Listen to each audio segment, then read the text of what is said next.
चाहे आप बीमार हैं, चाहे आप किसी फंक्शन में हैं, चाहे आपके घर में कुछ हो गया है, मिसहैप हो गया कुछ भी, कौन सी 3 चीज़ें हैं जो आपको लगातार करनी है?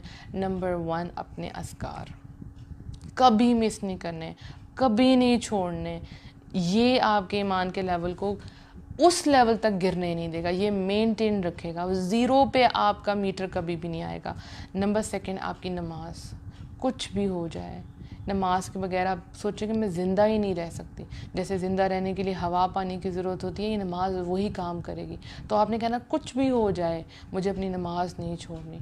बहुत ज़्यादा टेंशन भी है, बहुत ज़्यादा एमरजेंसी में आपको कहीं जाना है, आप अपने फ़र्ज़ अदा कर लें, लेकिन नमाज ना छोड़ें। और नंबर 3, कुरान।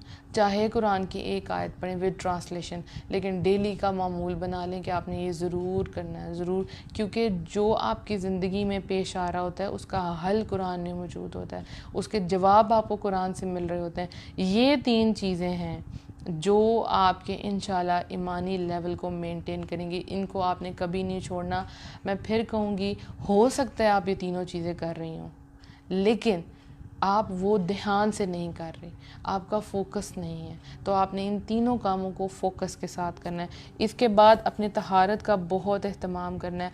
बाहर वाली तहारत, ये जो आपके कपड़े हैं, पहले इन सब का अहतमाम करें। अपने कपड़े साफ़ सुथरे रखना शुरू करें। जहाँ आप अपनी ज़हनी उलझन का शिकार हैं, देखें कहीं आप एक बाल या आपके कपड़े गंदे तो नहीं हैं, इसका भी बड़ा असर होता है। आप उस तरह से इबादत कभी नहीं कर पाती। तो अपने कपड़े साफ़ सुथरे करें, अपने बाल, अपनी तहारत का बहुत अहतमाम करें, और हर हालत में अल्लाह से दुआएं मांगना कभी ना छोड़ें, कभी।